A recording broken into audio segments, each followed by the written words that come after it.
Hello everyone. हम पढ़ रहे थे स्टेट लेजिस्लेचर और इसमें मैक्सिमम चीज़ कंप्लीट हो चुका है। अब कुछ टॉपिक ही है, इसको भी जल्दी से कंप्लीट कर लेते हैं। तो जो सबसे इम्पॉर्टेंट है वो ये है कि पता होना चाहिए, ठीक है, कि किस तरीके से बिल जो है पास होता है, ठीक है, पार्लियामेंट के केस में और स्टेट लेजिस्लेचर के केस में, ठीक है। तो पार्लियामेंट के केस में हम ऑलरेडी पढ़ चुके हैं, लेकिन यहाँ पे भी अच्छे से इस टॉपिक को देख लेते हैं क्योंकि कन्फ्यूज़न बहुत होता है, ठीक है। तो comparing legislative procedure in the parliament and state legislature, तो समझते हैं, ठीक है, पार्लियामेंट के केस में क्या होता है और स्टेट लेजिस्लेचर के केस में क्या होता है। तो अगर ऑर्डिनरी बिल है, ऑर्डिनरी बिल के केस में क्या होगा, तो इसको इंट्रोड्यूस किया जा सकता है either house of the parliament, दोनों हाउस में इंट्रोड्यूस किया जा सकता है, ठीक है। It can be introduce in either house of the state legislature, ठीक है। तो जिस तरीके से इसको दोनों हाउस में किया जा सकता है, तो ऑर्डिनरी बिल को भी आइदर हाउस में किया जा सकता है, ठीक है, स्टेट लेजिस्लेटिव असेंबली में भी, स्टेट लेजिस्लेटिव काउंसिल में भी। और इसको जो है पार्लियामेंट के केस में it can be introduced either bye a minister और बाय अ प्राइवेट मेंबर, ठीक है। इसको या तो मिनिस्टर के द्वारा इंट्रोड्यूस किया जाएगा या प्राइवेट मेंबर के द्वारा, ठीक है। प्राइवेट मेंबर कौन है? जो कि मिनिस्टर नहीं है, ठीक है। और यहाँ पे स्टेट लेजिस्लेचर के केस में भी या तो जो है मिनिस्टर के द्वारा या प्राइवेट मेंबर के द्वारा हो सकता है। देन अब देखते हैं कि कैसे पास होगा।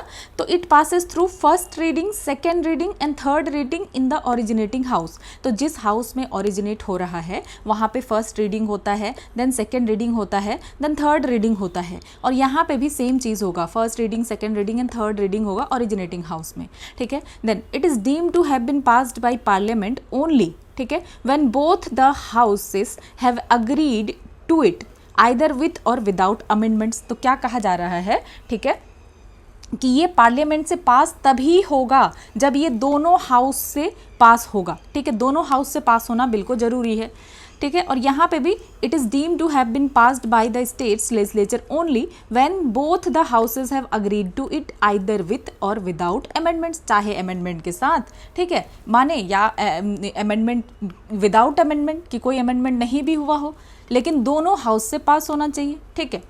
उसके बाद क्या कहा जा रहा है कि a deadlock between the two houses takes place when the second house after receiving a bill passed by first house rejects the bill. तो डेडलॉक का केस कब आएगा? तो अगर सेकेंड हाउस जो है रिजेक्ट कर दे बिल को, या कुछ अमेंडमेंट प्रपोज करे जो कि फर्स्ट हाउस को एक्सेप्टेबल नहीं हो, ठीक है, या तो पास ना करे बिल को 6 मंथ के अंदर, ठीक है। तो यहाँ पे हमने क्या देखा, 3 कंडीशन कि डेडलॉक कब होगा, जब सेकेंड हाउस बिल को रिजेक्ट कर दे, या कोई अमेंडमेंट जो है प्रपोज करे जो कि फर्स्ट हाउस को मंजूर नहीं हो, ठीक है, और या तो बिल को पास ना करे 6 मंथ के अंदर। तो ये केस है पार्लियामेंट के लिए और ये थोड़ा सा इम्पॉर्टेंट है, तो आपको पता होना चाहिए, ठीक है, इससे ही क्वेश्चन बनता है। देन यहाँ पे डेडलॉक कब होगा, ठीक है, deadlock between the two houses takes place when legislative council, ठीक है, लेजिस्लेटिव काउंसिल की बात हो रही है, लेजिस्लेटिव असेंबली की नहीं, ठीक है, कि legislative council after receiving a bill passed bye legislative assembly rejects the bill. तो यहाँ पे जैसे लेजिस्लेटिव असेंबली ने बिल को पास किया, ठीक है, काउंसिल के पास गया, अब यहाँ क्या हो रहा है कि रिजेक्ट कर रही है बिल को और प्रपोज कर रही है amendment that are not acceptable to the legislative assembly. तो हुआ क्या, सबसे पहला स्टेप कि बिल निकला लेजिस्लेटिव असेंबली से, यहाँ से पास हुआ, देन लेजिस्लेटिव काउंसिल के पास गया, लेजिस्लेटिव काउंसिल बिल को रिसीव करने के बाद, ठीक है, उन्होंने जो है रिजेक्ट कर दिया बिल को, या हो सकता है उन्होंने कुछ अमेंडमेंट प्रपोज किया जो कि लेजिस्लेटिव असेंबली को नहीं पसंद, ठीक है, और does not pass the bill with in 3 month. अब यहाँ पे क्या है, या तो फिर उन्होंने 3 महीने के अंदर बिल पास नहीं किया, यहाँ कंडीशन 3 मंथ है, ठीक है, ये, और यहाँ पे हम क्या देख पा रहे हैं, यहाँ कंडीशन 6 मंथ है। तो यहाँ पे क्या 3 कंडीशन आ रहा है, ठीक है, कि रिजेक्ट्स द बिल। पहले तो अगर काउंसिल असेंबली के बिल को रिजेक्ट कर दे, दूसरा कोई अमेंडमेंट प्रपोज करे जो असेंबली को एक्सेप्टेबल ना हो, ठीक है, और तीसरा कि बिल को 3 महीने के अंदर पास ना करे। तो ये हो गया लेजिस्लेचर के केस में, ठीक है। देन अब नेक्स्ट देखते हैं क्या कहा जा रहा है। The constitution provides for mechanism of joint sitting of the two houses of the parliament to resolve a deadlock. तो यहाँ डेडलॉक को रिजॉल्व करने के लिए, ठीक है, between them over the passage of a bill. तो डेडलॉक को रिजॉल्व करने के लिए यहाँ पे जॉइंट सिटिंग हो सकता है, क्या हो सकता है, जॉइंट सिटिंग हो सकता है डेडलॉक को रिजॉल्व करने के लिए। और यहाँ क्या कहा जा रहा है, constitution does not provide the mechanism of joint sitting of two houses of state legislature to resolve a deadlock between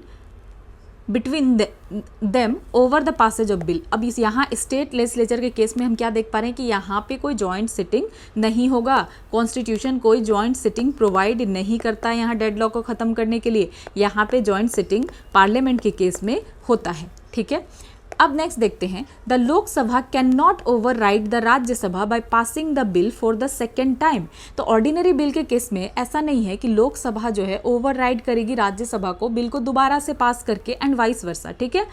a joint sitting is the only way. अगर डेडलॉक हो गया है तो जॉइंट सिटिंग होगा। यहाँ पे लोकसभा के पास ऐसा पावर नहीं है कि राज्यसभा के ऊपर बिल वो दोबारा से बिल को पास करके ओवरराइड कर दे, ठीक है, ऐसा नहीं। Then legislative assembly can override the legislative council. तो यहाँ पे क्या होगा कि लेजिस्लेटिव असेंबली के पास क्या पावर है कि लेजिस्लेटिव काउंसिल को ओवरराइड किया जा सकता है by passing the bill for the second time. अगर लेजिस्लेटिव का असेंबली के द्वारा फिर से बिल पास किया गया दूसरी बार, ठीक है, एंड नॉट वाइस वर्सा। लेकिन काउंसिल के पास ऐसा कोई भी पावर नहीं है, ठीक है, जैसा लेजिस्लेटिव असेंबली के पास है। तो होगा क्या कि when a bill passed bye assembly for the second time, कि जब असेंबली के द्वारा बिल को पास किया जाएगा सेकंड टाइम और ट्रांसमिट किया जाएगा लेजिस्लेटिव काउंसिल के पास, और लेजिस्लेटिव काउंसिल अगर उस बिल को रिजेक्ट कर दे, ठीक है, देन क्या होगा, तो अगर दोबारा से बिल को रिजेक्ट कर दे और प्रपोज करे amendments that are not acceptable to the legislative assembly, जो कि लेजिस्लेटिव असेंबली को पसंद नहीं है, और does not pass the bill within 1 month, और बिल को पास ना करे 1 महीने के अंदर, तो यहाँ फिर से जब दोबारा पास किया गया तो 3 कंडीशन आ रहा है। क्या आ रहा है, एक तो council rejects the bill, council reject कर दे रही है बिल को, दूसरा अमेंडमेंट प्रपोज कर रही है, तीसरा 1 महीने के अंदर पास नहीं कर रही है। तो इस केस में क्या होगा, the bill is deemed to have been passed by the both house. तो माना जाएगा कि बिल दोनों हाउस से पास हो गया in the form in which it was passed by legislative assembly. कौन से फॉर्म में, जिस फॉर्म में लेजिस्लेटिव असेंबली ने सेकेंड टाइम जो है इसको पास किया था। सो इस चीज़ को समझना बहुत ज़रूरी है कि सबसे पहले अगर हम देखें पार्लियामेंट के केस में, ठीक है, तो दोनों हाउस के पास क्या पावर है, ठीक है, सपोज लोकसभा, ठीक है, या राज्यसभा, दोनों हाउस के पास पावर है कि वो जो है बिल को, ऑर्डिनरी बिल दोनों हाउस में जो है आ सकता है, ठीक है। देन वो जब फर्स्ट हाउस से सेकंड हाउस में जाएगा तो सेकंड हाउस के पास क्या ऑप्शन है, ठीक है, कि अगर वो डेडलॉक कैसे क्रिएट होगा, कि डेडलॉक तब क्रिएट होगा जब कि उस बिल को रिजेक्ट कर दिया जा रहा है। दूसरा ऑप्शन क्या है कि इस बिल में कोई अमेंडमेंट जो है प्रपोज किया जा रहा है, ठीक है। तीसरा ऑप्शन क्या है, 6 मंथ तक कोई एक्शन नहीं लिया जा रहा है, तो यहाँ पे डेडलॉक क्रिएट हो जाएगा, और डेडलॉक क्रिएट होगा जाएगा तो यहाँ पे होगा जॉइंट सिटिंग, ठीक है। यही केस है फर्स्ट हाउस और सेकंड हाउस। और स्टेट के केस में क्या है समझते हैं। स्टेट के केस में क्या हो रहा है, जैसे स्टेट लेजिस्लेटिव असेंबली से बिल पास हुआ, अब स्टेट लेजिस्लेटिव काउंसिल के पास बिल गया। अब स्टेट लेजिस्लेटिव काउंसिल के पास जब बिल गया, ठीक है, तो अब यहाँ पे क्या ऑप्शन है, अगर तो मतलब दूसरे बिल दूसरे हाउस से भी पास हो गया तब तो डेडलॉक वगैरह है ही नहीं, ठीक है। देन क्या हुआ, अगर पास नहीं हो रहा है तो सबसे पहले इसके पास क्या ऑप्शन है, स्टेट लेजिस्लेटिव काउंसिल के पास कि रिजेक्ट कर दिया। दूसरा कि 3 मंथ तक जो है कोई रिस्पॉन्स ही नहीं दिया जा रहा है बिल पे, ठीक है। तीसरा है कंडीशन क्या है कि इसको अमेंडमेंट कर रहे हैं, ठीक है, अमेंडमेंट, देन अमेंडमेंट प्रपोज कर रहे हैं। देन फिर अब स्टेट लेजिस्लेटिव काउंसिल के पास क्या है, ओवरराइडिंग पावर है, वो फिर से बिल को पास करके भेजेंगे, चाहे अमेंडमेंट को माने या ना माने, दोबारा से बिल को पास करके भेज दिया, ठीक है। देन अब फिर क्या होगा, स्टेट लेजिस्लेटिव काउंसिल के पास क्या ऑप्शन है, फिर क्या होगा, डेडलॉक फिर कैसे क्रिएट हो सकता है या क्या होगा, तो अगर वो कोई रिएक्ट ना करे उस बिल को, ठीक है। दूसरा अब क्या है कि 1 मंथ और इनके पास ऑप्शन है कि 1 मंथ तक ये जो है कुछ भी इस पर एक्ट ना करे, ठीक है, होल्ड करके रखे बिल को। और एक क्या है कि यहाँ हमने क्या देखा कि council rejects the bill again, ठीक है, रिजेक्ट कर दिया या अमेंडमेंट प्रपोज कर रहे हैं, ठीक है, और that are not acceptable to the legislative assembly और does not pass the bill within 1 month, कि 1 मंथ में बिल को पास नहीं कर रहे हैं और क्या कर रहे हैं कि अमेंडमेंट प्रपोज कर रहे हैं, ठीक है, अमेंडमेंट प्रपोज कर रहे हैं। तो दोबारा अगर अमेंडमेंट प्रपोज किया भी जा रहा है फिर भी इन तीनों केसेस में बिल को पास ही माना जाएगा, ठीक है। जब से दोबारा मतलब यहाँ पे क्या है, स्टेट लेजिस्लेटिव असेंबली के पास ओवरराइड पावर है कि ओवरराइड कर लिया, ठीक है, इन तीनों केसेस में बिल पास हो जाएगा, ठीक है, या तो रिजेक्ट कर दे तब भी बिल पास हो जाएगा, 1 मंथ तक जो है बिल को पास ना करे तब भी बिल पास हो जाएगा, या कोई अमेंडमेंट प्रपोज करे फिर भी बिल पास होगा। वो भी किस हालत में पास होगा, जिस हालत में दोबारा से स्टेट लेजिस्लेटिव असेंबली ने उस बिल को भेजा था। ठीक है, तो ये बात याद रखना ज़रूरी है और इंपॉर्टेंट है, ठीक है, क्योंकि यहाँ कंफ्यूजन हो जाता है। देन अब देखते हैं, the mechanism of joint sitting for resolving a deadlock applies to the bill whether originating in Lok Sabha और Rajya Sabha. If a joint sitting is not summoned by president the bill ends and becomes dead. तो हुआ क्या कि अगर joint sitting की बात है, चाहे वो कहीं से भी हो, लोकसभा से हो या राज्यसभा से वो बिल ओरिजिनेट हुआ हो, अगर जॉइंट सिटिंग नहीं बुलाया जा रहा है प्रेसिडेंट के द्वारा तो ये बिल खत्म, ठीक है, ये बिल अब डेड हो गया। देन यहाँ पे क्या हो रहा है, the mechanism of passing the bill for the second time to resolve a deadlock applies to a bill originating in the legislative assembly only. ठीक है, तो ये जो आएगा कि डेडलॉक को रिजॉल्व करना, दोबारा फिर से पास करना, सेकंड टाइम बिल को पास करना, ये सब चीज़ कब होगा, जब तो ये लेजिस्लेटिव असेंबली से ये बिल इनिशिएट हो रहा है, ओरिजिनेट हो रहा है। ठीक है, और when a bill which has originated in the legislative council and send to the legislative assembly. अब यहाँ पे क्या केस है कि ये सारा जो हमने देखा ओवरराइड वाला, तो ये सब कब हो रहा है, जब स्टेट लेजिस्लेटिव असेंबली से बिल पास हुआ। अब अगर काउंसिल से ही बिल पास हुआ है तो क्या लेजिस्लेटिव असेंबली के पास क्या ऑप्शन है, is rejected by the latter the bill ends and becomes dead. तो अगर लेजिस्लेटिव असेंबली के पास आया और यहाँ पे अगर उन्होंने रिजेक्ट कर दिया, ठीक है, तो वो बिल जो है खत्म हो जाएगा, डेड हो जाएगा। तो लेजिस्लेटिव काउंसिल के पास यहाँ कोई पावर बिल के रिगार्डिंग ये सब में देखने के लिए नहीं मिल रहा है। ठीक है, अब देखते हैं मनी बिल के केस में क्या हो रहा है। तो मनी बिल को इंट्रोड्यूस किया जा सकता है लोकसभा में, यहाँ पे भी मनी बिल को इंट्रोड्यूस किया जा सकता है, सिर्फ लेजिस्लेटिव असेंबली में, काउंसिल में नहीं। ठीक है, उसके बाद मनी बिल के केस में अगर देखें तो it can be introduced only on the recommendation of the president. ठीक है, तो मनी बिल को जो है प्रेसिडेंट के रिकमेंडेशन पे ही लाया जा सकता है, ठीक है, इंट्रोड्यूस किया जा सकता है। और इन द सेम वे फिर यहाँ स्टेट लेजिस्लेचर में गवर्नर के जो है रिकमेंडेशन की ज़रूरत होगी, तभी जाकर इंट्रोड्यूस किया जा सकता है मनी बिल को। ओके, देन मनी बिल के केस में और क्या कहा जा रहा है, it can be introduce by a minister not by private member. तो याद रखना है कि लोकसभा के केस में मनी बिल को इंट्रोड्यूस किया जा सकता है सिर्फ मिनिस्टर के द्वारा, प्राइवेट मेंबर के द्वारा नहीं। ठीक है, सेम यहाँ पे भी वही है कि मनी बिल को इंट्रोड्यूस किया जाएगा मिनिस्टर के द्वारा और प्राइवेट मेंबर के द्वारा नहीं। उसके बाद it can not be rejected और अमेंडेड बाय राज्यसभा।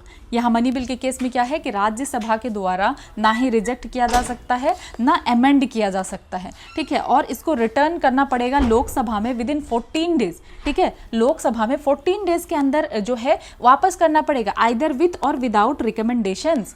और यहाँ पे फिर क्या किया जा रहा है, it can not be rejected और अमेंडेड बाय लेजिस्लेटिव काउंसिल, कि इसको ना तो रिजेक्ट किया जा सकता है ना अमेंड किया जा सकता है, और इसको रिटर्न किया जाना चाहिए लेजिस्लेटिव असेंबली को, कि जो है लेजिस्लेटिव काउंसिल लेजिस्लेटिव असेंबली को बिल को वापस कितने दिन में करेगी, 14 डेज में करेगी, चाहे अमेंडमेंट के साथ हो या बिना अमेंडमेंट के हो। ठीक है, उसका लोकसभा क्या कर सकती है, कैन आइदर एक्सेप्ट और रिजेक्ट ऑल और any the recommendation of the Rajya Sabha. तो यहाँ पे लोकसभा के पास पूरा पावर है कि चाहे तो एक्सेप्ट करे या पूरा का पूरा उनके रिकमेंडेशन को रिजेक्ट कर दे। ठीक है, यहाँ पे भी वही है कि लेजिस्लेटिव असेंबली या तो एक्सेप्ट करे या रिजेक्ट कर दे, ठीक है, किसी भी रिकमेंडेशन को लेजिस्लेटिव काउंसिल का।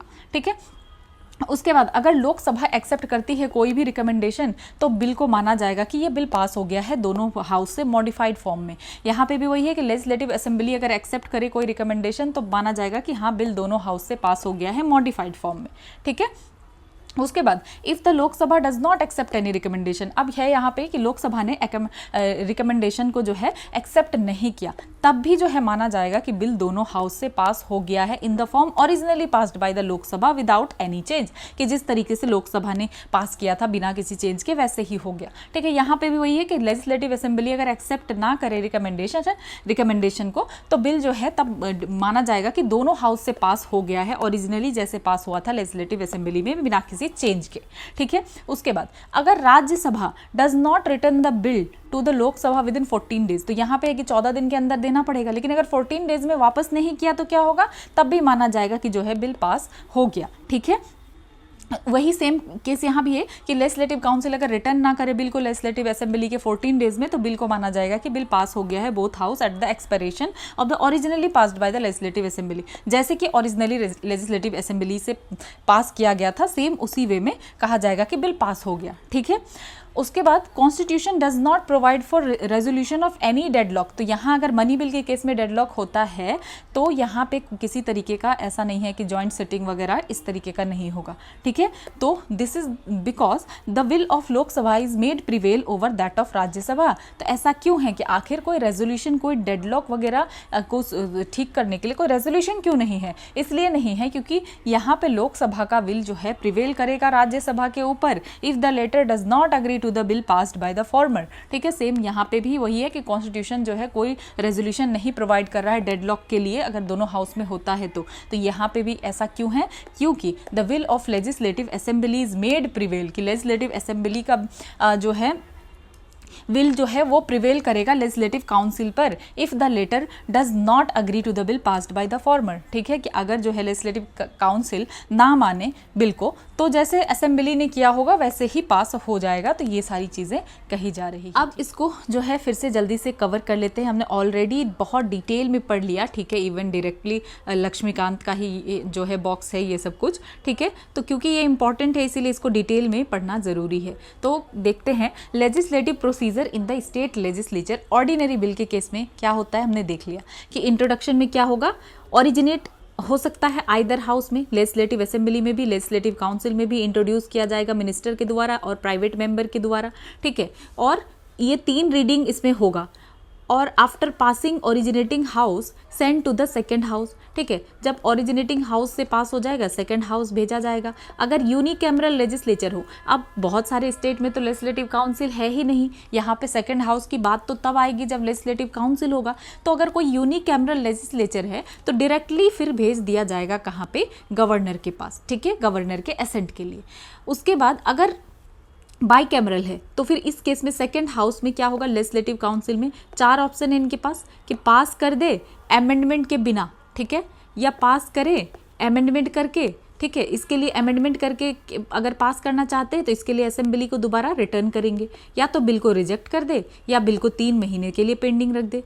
अब लेजिस्लेटिव काउंसिल अगर, ठीक है, यहाँ पे डिसएग्री करती है, ये सारा चीज़ प्रॉब्लम आ रहा है, देन लेजिस्लेटिव असेंबली दोबारा ओवरराइड पावर है, ये फिर से पास करेंगे, ठीक है। तो फाइनल पोजीशन क्या है कि लेजिस्लेटिव काउंसिल डिले कर सकती है मैक्सिमम कितना, 4 महीने, बाद में फिर 1 महीने, क्योंकि 3 महीने पहले और 1 महीने फिर सेकेंड पासेज पे। तो अल्टीमेट पावर इसमें लेजिस्लेटिव असेंबली के पास है, कोई जॉइंट सिटिंग नहीं होगा। देन देखते हैं मनी बिल के केस में।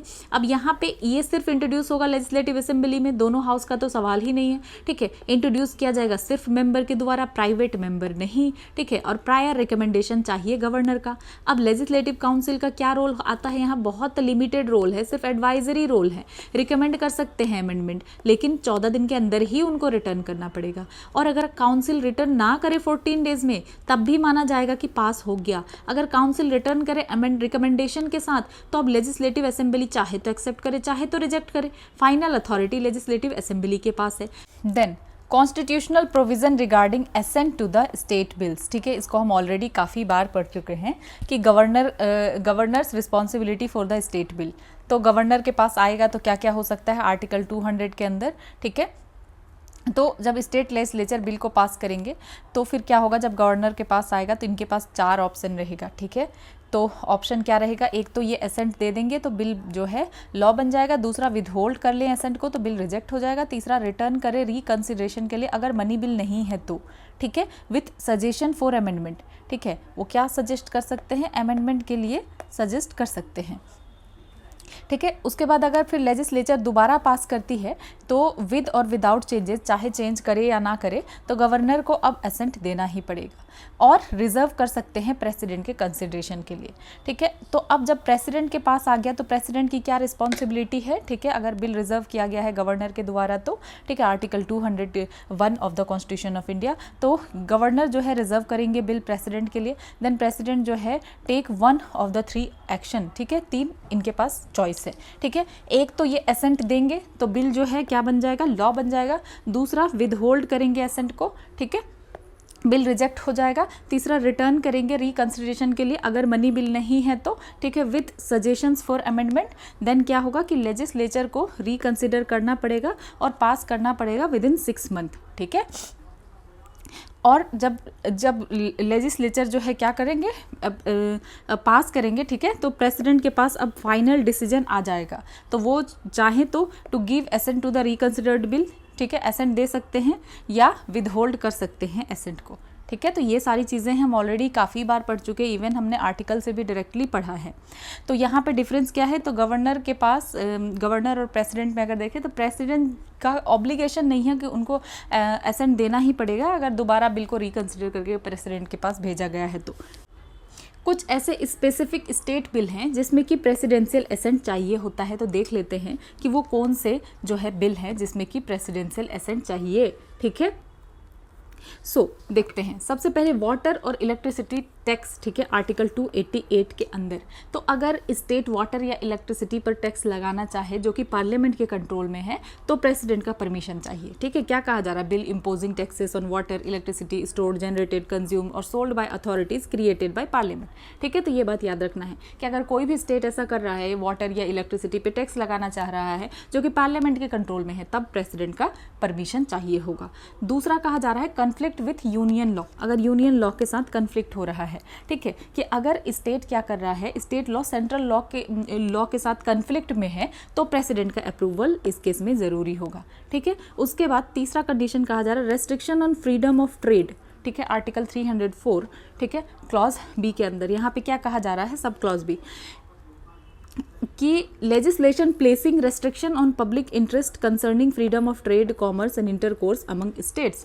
तो यहाँ पे अगर जो है स्टेट में क्या हो रहा है, ट्रेड पर रेस्ट्रिक्शन लगाता है, ठीक है, अगर कोई भी स्टेट ट्रेड पर रेस्ट्रिक्शंस लगाता है, ठीक है, पब्लिक इंटरेस्ट के नाम पे, तो प्रेसिडेंट की परमिशन चाहिए होगा, ठीक है। देन और क्या कहा जा रहा है, derogation of high court power. तो ये हमने ऑलरेडी 200 में पढ़ा है कि ऐसा बिल जो कि गवर्नर के ओपिनियन में लग रहा है कि हाँ ये इंडेंजर करेगा constitutional position of high court, ठीक है। क्या कहा जा रहा है कि अगर बिल हाई कोर्ट की पावर को अफेक्ट करता है तो गवर्नर उसको प्रेसिडेंट के पास भेजेगा, ठीक है। देन फाइनेंशियल इमरजेंसी के केस में आर्टिकल 360 के अंदर कि सैलरीज अलावेंसेस को रिड्यूस करना हो अगर फाइनेंशियल इमरजेंसी के टाइम पे, तो यहाँ पे प्रेसिडेंट का रोल जो है नेसेसरी है, प्रेसिडेंट का रोल आता है। देन एक्विजिशन ऑफ प्रॉपर्टी, ठीक है, प्रॉपर्टी का एक्विजिशन जैसे आर्टिकल 31A एंड 31C के अंदर। तो कोई अगर ऐसा बिल है इंटेंडेड टू गेन इम्यूनिटी, जो बिल में क्या चाहता है, इम्यूनिटी चाहता है ताकि जुडिशियल स्क्रूटनी से बच सके, ठीक है, रिगार्डिंग फंडामेंटल राइट्स। तो जो है कि सिंपली अगर प्रॉपर्टी लॉज को फंडामेंटल राइट के चैलेंज से बचाना है तो उसके लिए प्रेसिडेंट का अप्रूवल तथा स्पेशल प्रोटेक्शन जो है दिया जाता है। तो यही कहा जा रहा है। तो discretionary power under article 200 is subject to judicial review. तो समझते हैं कि अगर हम देखें कि ऐसे जो डिस्क्रिशनरी पावर है, ठीक है, किसका, गवर्नर का, ये कॉन्स्टिट्यूशनल है। लेकिन सुप्रीम कोर्ट ने रामेश्वर प्रसाद केस में 2006 में कहा कि जो पावर अगर एक्सरसाइज किया जा रहा है आर्बिट्रेरीली, ठीक है, और मेलाफाइड ग्राउंड है, तो इसको रिव्यू किया जा सकता है कोर्ट के द्वारा, ये कहा जा रहा है, ठीक है। अब देखते हैं पोजीशन ऑफ लेजिस्लेटिव काउंसिल। तो यहाँ हम देखते हैं कि इक्वल स्टेटस जो है कब मिलता है लेजिस्लेटिव असेंबली के साथ। तो ऑर्डिनरी बिल के केस में, क्योंकि इंट्रोड्यूस किया जा सकता है और पास किया जा सकता है दोनों हाउस में, ठीक है। लेकिन अगर डिसएग्रीमेंट होता है तब तो असेंबली का विल प्रिवेल करेगा। और यहाँ कोई जॉइंट सिटिंग भी नहीं होता, ये बात आपको याद रखना है। सिर्फ इंट्रोड्यूस और पास करने में, ठीक है, थोड़ा सा पावर यहाँ पे है, लेकिन फिर भी यहाँ असेंबली का बिल प्रिवेल करेगा और कोई जॉइंट सिटिंग भी नहीं होगा। जैसे आर्टिकल 108 में हमने देखा था कि पार्लियामेंट के केस में जॉइंट सिटिंग होगा, यहाँ कोई जॉइंट सिटिंग का मैकेनिज्म नहीं है, ठीक है। देन हम यहाँ देखते हैं ऑर्डिनेंसेस आर्टिकल 213 के अंदर। तो ये अप्रूव होना चाहिए दोनों हाउस में, तो यहाँ पे पावर आता है, ठीक है। देन काउंसिल ऑफ मिनिस्टर्स, ठीक है, मेंबर्स इंक्लूडिंग चीफ मिनिस्टर भी दोनों हाउस से हो सकते हैं, ठीक है। और ये जो है अकाउंटेबल होंगे सोनली टू द असेंबली, ठीक है, सोनली असेंबली के लिए अकाउंटेबल होंगे, ये याद रखना है। काउंसिल ऑफ मिनिस्टर किसके लिए सोनली अकाउंटेबल होंगे, तो लेजिस्लेटिव असेंबली के लिए, ना कि लेजिस्लेटिव काउंसिल के लिए, इसको याद रखना है, ठीक है। देन रिपोर्ट के कुछ रिकंसिडर, अगर रिपोर्ट को कंसिडर करना है तो स्टेट फाइनेंस कमीशन के रिपोर्ट को, कैग के रिपोर्ट को, देन लेजिस्लेटिव काउंसिल का भी सेम रोल आएगा। देन स्टेट पीएससी के जुरिस्डिक्शन में अगर इनलार्जमेंट किया जा रहा हो स्टेट पब्लिक सर्विस कमीशन के जुरिस्डिक्शन को, suppose state public service commission का जो भी जुरिस्डिक्शन है अगर उसको बढ़ाया जा रहा हो, देन यहाँ पे लेजिस्लेटिव काउंसिल का रोल आता है, ठीक है। तो क्योंकि आपको लार्जली क्या देखने के लिए मिल रहा है कि लेजिस्लेटिव काउंसिल राज्यसभा की तरह इतना भी पावर नहीं है, ठीक है। ऑर्डिनरी बिल इंट्रोड्यूस किया जा सकता है और पास किया जा सकता है दोनों हाउस में, लेकिन असेंबली का ही विल जो है प्रिवेल करेगा, जॉइंट सिटिंग नहीं होगा, ऑर्डिनेंस अप्रूव होगा दोनों हाउस से, और काउंसिल ऑफ मिनिस्टर जो है इंक्लूडिंग चीफ मिनिस्टर दोनों हाउस से हो सकते हैं। लेकिन दोनों हाउस से हो तो सकते हैं, लेकिन रिस्पॉन्सिबल होंगे सोनली टू असेंबली। ये कहा जा रहा है कि काउंसिल ऑफ मिनिस्टर जो है रिस्पॉन्सिबल होंगे सोनली असेंबली के लिए, ठीक है। देन रिपोर्ट का कंसिडरेशन कि ये रिपोर्ट को कंसिडर कर सकते हैं, ठीक है, जैसे स्टेट फाइनेंस कमीशन के, कैग के, देन स्टेट पीएससी का ज्यूरिसडिक्शन, ठीक है, कि इनलार्ज किया जाएगा स्टेट पब्लिक सर्विस कमीशन के ज्यूरिसडिक्शन को। देन देखते हैं कि लेजिस्लेटिव असेंबली जो है कहाँ पे स्ट्रॉन्गर होगा, ठीक है। तो मनी बिल के केस में इसको इंट्रोड्यूस किया जाएगा सिर्फ लेजिस्लेटिव असेंबली में, और लेजिस्लेटिव काउंसिल अमेंड और रिजेक्ट नहीं कर सकते, सिर्फ रिकमेंडेशन कुछ दे सकते हैं। Then speaker of legislative assembly देखें तो फाइनल अथॉरिटी होगा मनी बिल के केस में डिसाइड करने का। देन ऑर्डिनरी बिल के केस में अगर देखा जाए तब भी फाइनल पावर जो है लेजिस्लेटिव असेंबली के पास आता है, ठीक है। और लेजिस्लेटिव काउंसिल सिर्फ डिले इसको कर सकती है, कितने के लिए, मैक्सिमम 4 महीने के लिए, लेकिन फाइनल पावर किसके पास है, लेजिस्लेटिव असेंबली के पास है, इससे ज़्यादा डिले भी नहीं हो पाएगा, ठीक है। देन बजट के केस में देखें तो बजट को डिस्कस कर सकती है लेजिस्लेटिव काउंसिल, ठीक है, लेकिन legislative council can not vote on demands for grant, ठीक है, सिर्फ डिस्कस, वोट नहीं किया जा सकता है on demands for grants. Then election के केस में अगर देखें तो कोई रोल नहीं है प्रेसिडेंट के इलेक्शन में, कोई रोल नहीं है राज्यसभा के इलेक्शन में। देन कॉन्स्टिट्यूशनल अमेंडमेंट बिल्स, तो कॉन्स्टिट्यूशनल अमेंडमेंट बिल के केस में अगर देखें तो इसमें भी जो है काउंसिल का बहुत लिमिटेड इन्फ्लुएंस है, ठीक है। रेटिफिकेशन वगैरह अगर करवाना हो कॉन्स्टिट्यूशनल अमेंडमेंट बिल को तो असेंबली का विल ही प्रिवेल करेगा। देन अगर इनिशिएशन में रोल देखें तो amendment can only be introduced in parliament, तो अमेंडमेंट तो स्टेट लेजिस्लेचर में जो है क्या होगा, इनिशिएट ही नहीं होगा। कॉन्स्टिट्यूशनल अमेंडमेंट बिल तो सिर्फ पार्लियामेंट में ही आएगा, ठीक है, स्टेट लेजिस्लेचर में तो आएगा ही नहीं, तो काउंसिल तो दूर की बात है, ठीक है, ये बात याद रखना है। देन नो कॉन्फिडेंस मोशन, तो ये सिर्फ इंट्रोड्यूस होगा लेजिस्लेटिव असेंबली में, ठीक है। तो एग्जिस्टेंस ऑफ लेजिस्लेटिव काउंसिल ये भी इवन लेजिस्लेटिव असेंबली पे ही डिपेंड करता है आर्टिकल 169 के अंदर, कि अगर लेजिस्लेटिव काउंसिल है तो ये भी डिपेंड करता है लेजिस्लेटिव असेंबली के ऊपर, और कभी भी इसको एबोलिश किया जा सकता है और क्रिएट किया जा सकता है। तो काउंसिल का एग्जिस्टेंस ही डिपेंड कर रहा है असेंबली के विल के ऊपर। अब देखते हैं कुछ प्रिविलेजेस स्टेट लेजिस्लेचर को क्या मिलता है, तो कुछ स्पेशल राइट्स, इम्यूनिटीज और एग्जम्पशंस मिलता है, ठीक है, ऑफ हाउसेस, कमिटीज और मेंबर्स, और ये एक्सटेंड होगा एडवोकेट जनरल को भी, ठीक है, मिनिस्टर को भी, ठीक है, इवन इफ नॉट मेंबर्स, अगर मेंबर्स नहीं है मिनिस्टर्स को भी जो है एक्सटेंड होगा, और ये अवेलेबल नहीं होगा ये प्रिविलेजेस गवर्नर को। देन कलेक्टिव प्रिविलेजेस है हाउसेस का, पब्लिकेशन को कंट्रोल कर सकते हैं, पब्लिश कर सकते हैं, प्रोहिबिट कर सकते हैं रिपोर्ट को, डिबेट्स को और प्रोसीडिंग्स को। देन सीक्रेट सिटिंग्स, ठीक है, जो है सीक्रेट सिटिंग्स को होल्ड कर सकते हैं जब ज़रूरत हो तो। इंटरनल ऑटोनॉमी भी है, रेगुलेट कर सकते हैं ऑन प्रोसीजर, ठीक है, और पनिश कर सकते हैं अगर ब्रीच किया जाए प्रिविलेजेस को या कंटेम्प्ट को तो। देन कुछ इन्फॉर्मेशन राइट्स भी है, ठीक है, इनको जो है इमीडिएट इन्फॉर्मेशन मिलना चाहिए, अरेस्ट, डिटेंशन या रिलीज हो, किसी मेंबर का अरेस्ट हो, डिटेंशन हो इस केस में, ठीक है। देन कुछ जुडिशियल टाइप भी पावर है, ये कंडक्ट कर सकते हैं इंक्वायरी, समन कर सकते हैं विटनेस और call for papers and records, ठीक है। देन जुडिशियल नॉन इंटरफेरेंस, मतलब कोर्ट्स इंक्वायर नहीं कर सकती प्रोसीडिंग्स पे।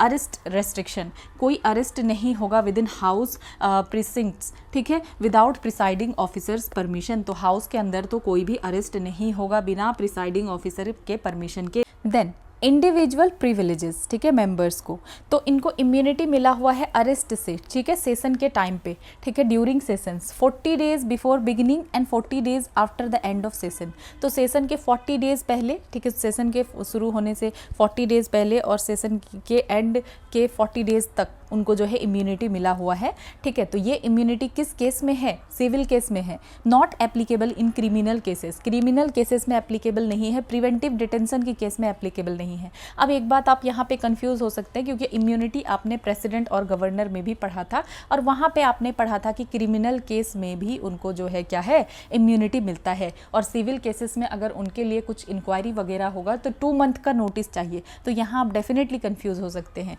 तो MP और MLAs दोनों के लिए यही रूल है कि इम्यूनिटी जो है उनको अरेस्ट से मिलेगा सेशन के टाइम पे, ठीक है, 40 days before beginning of session और 40 days after the end of session. यहाँ पे बिल्कुल कंफ्यूज नहीं होना है, क्योंकि पॉलिटी में है ही इतना एक्सेप्शन कि कंफ्यूज होने का चांस बनता है, इसीलिए एटलीस्ट 2 to 3 टाइम आपको पॉलिटी को देना होगा। और किसी सब्जेक्ट को अगर आप नहीं दे रहे हैं, 2 बार भी पढ़ कर रहे हैं, देन भी काम चलेगा, लेकिन पॉलिटी को आपको ध्यान देना पड़ेगा, ठीक है।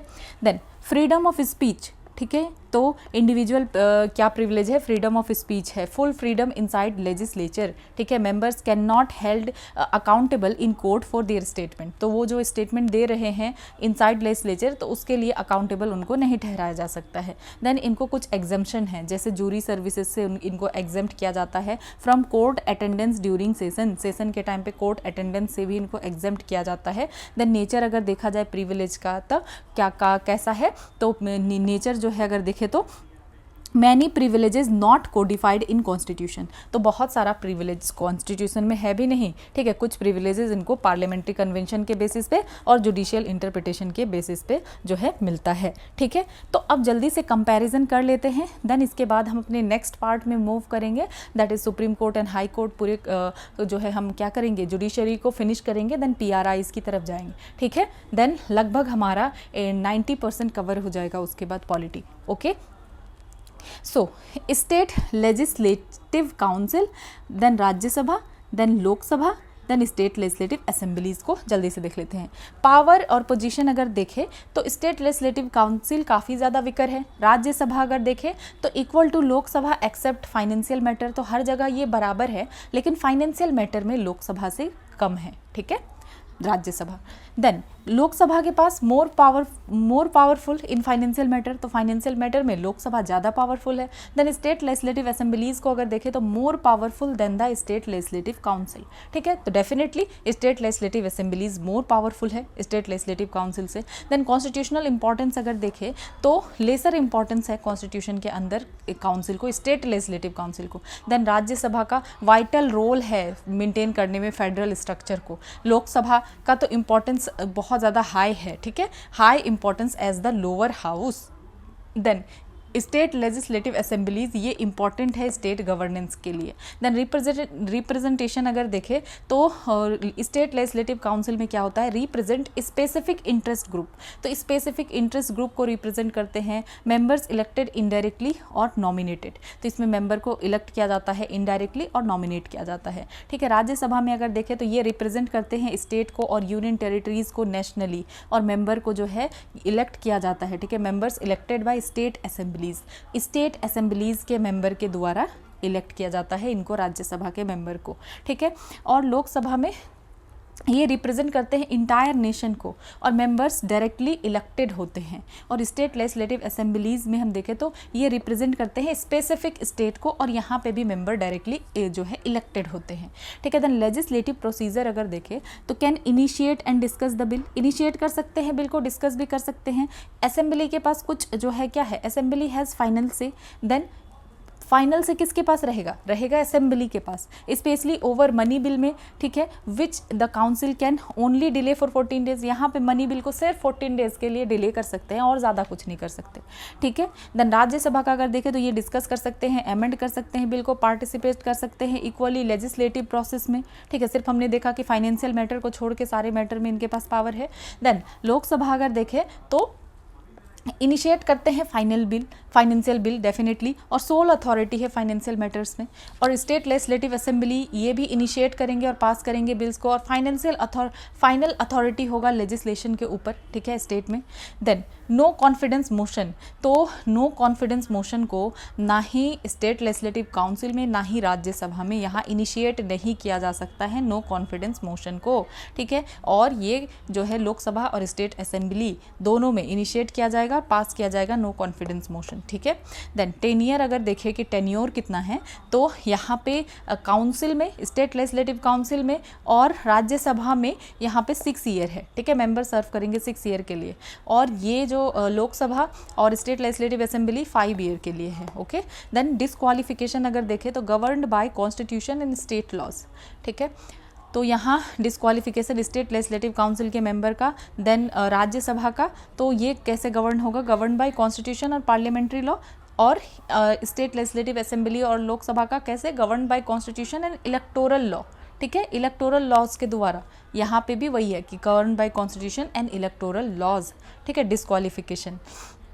देन हाउस परमानेंसी अगर देखें तो state legislative assembly permanent house है, however can be abolished by parliamentary legislation. तो पार्लियामेंट्री लेजिस्लेशन के थ्रू इसको एबोलिश किया जा सकता है based on a state assembly, ठीक है, रेजोल्यूशन फॉर द सेम। अगर स्टेट असेंबली रेजोल्यूशन को पास करे तो पार्लियामेंट के द्वारा इसको एबोलिश किया जा सकता है आर्टिकल 169 के अंदर, ठीक है। देन जो राज्यसभा है ये क्या है, परमानेंट हाउस है, एबोलिश नहीं किया जा सकता, ठीक है, याद रखना है, राज्यसभा परमानेंट हाउस है और लोकसभा परमानेंट नहीं है और इलेक्शन होगा 5 साल में, ये भी परमानेंट नहीं है और इलेक्शन होगा एवरी 5 ईयर। स्पेशल पावर देखें तो काउंसिल के पास स्पेशल पावर नहीं है, स्टेट लेजिस्लेटिव काउंसिल के पास।